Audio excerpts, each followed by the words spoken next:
What's good, YouTube? We are back, and today we're going to talk about the Indiana Pacers. And I truly think the Indiana Pacers will win the NBA championship. And I know I'm stretching a lot over here, right? I'm talking so much further into the future. Indiana still needs one more win to advance to the finals.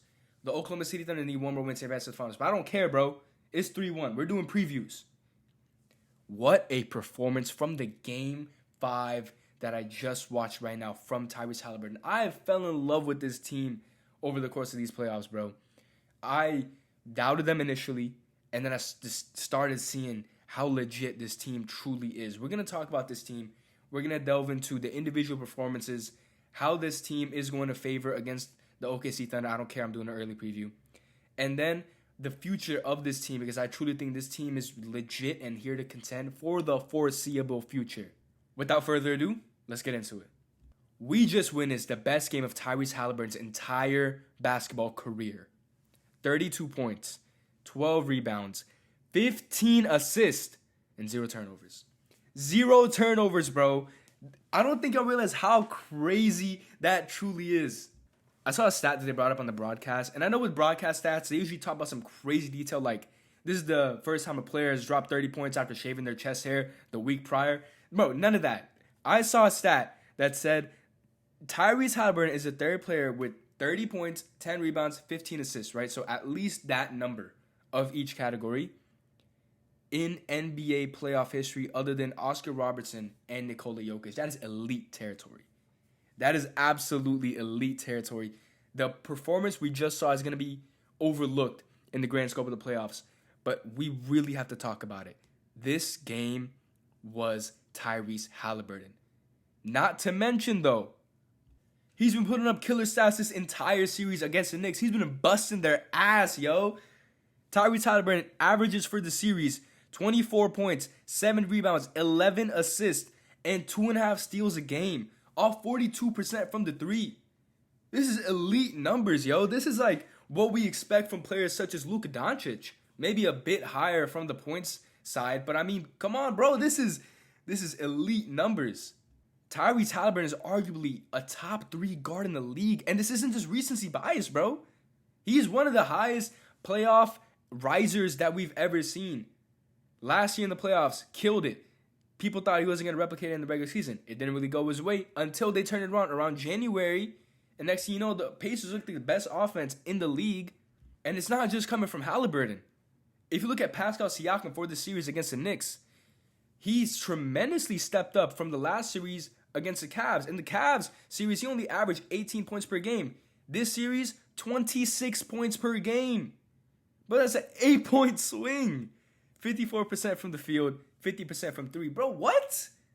Bro, since when did Siakam start putting up prime Anthony Davis numbers? Bro's looking like bubble Anthony Davis out here. And not to mention the supporting cast, such as guys like Aaron Nesmith, who single-handedly have won games for the Indiana Pacers. In Game 1, you saw him 30 points, 70% from the field. You saw that Game 6 Clay performance that he just had in Game 1. And he's averaging for the series 16 points, 5 boards, and a steal and a half. And this team is truly legit, and it's truly deep as well. Because you have guys that had really bad play too. It's not just all rainbows and sunshine. There have been some guys that have had poor performances, like Benedict Mathurin. Until tonight, where tonight he popped up for 20 points, when in the games prior to that, he looked pretty much unplayable. And Rick Carlisle said, I'm going to bring him out. And yeah, it's truly been a Cinderella story for everyone except Knicks fans. But now they have to face the Oklahoma City Thunder. Not officially, but bro, it's damn near official at this point. I don't care, but I'm previewing it.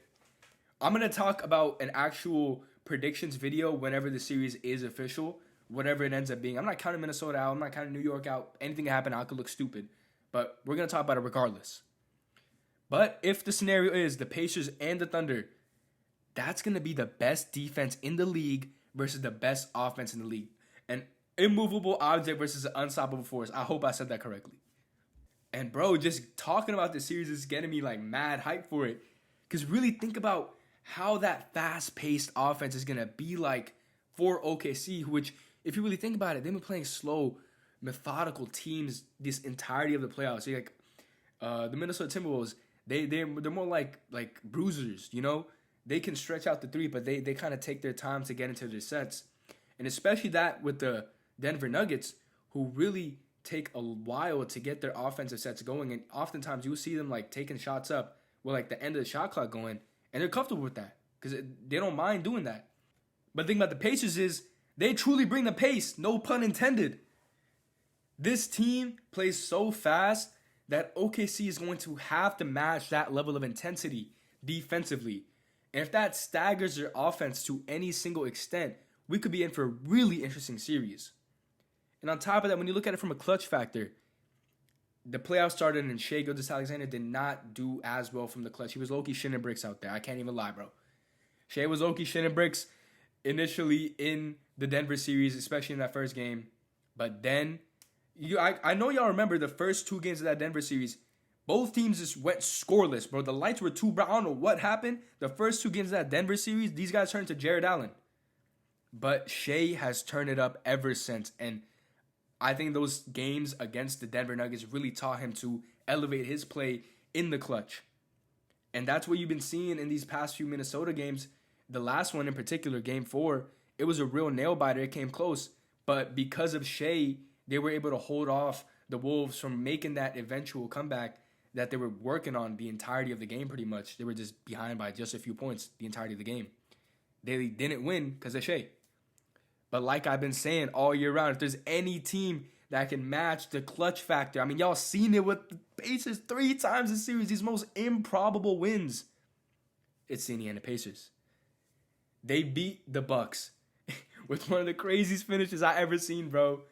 Next thing you know, I'm like, all right, you know, it's like a one-time thing. This team's nice. They do the same thing against the Cavs in Game 2. and then you're like, oh, man, yo, this team is mad clutch. I can't lie. I got to give them the props. But I don't know if they're going to be able to do it whenever they're down 14 with 2 minutes left. And they did it. And they did it in one of the craziest games I've ever seen in my life. And I cannot sleep on this team any longer, bro.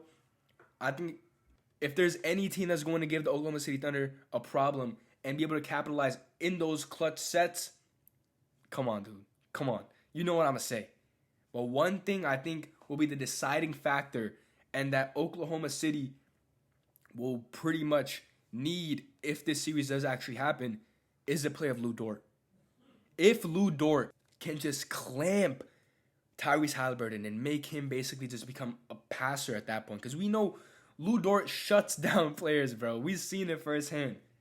Lu Dort can make a great player average, right? And that's not even glaze either, because y'all seen the Dort chamber. That's a real thing.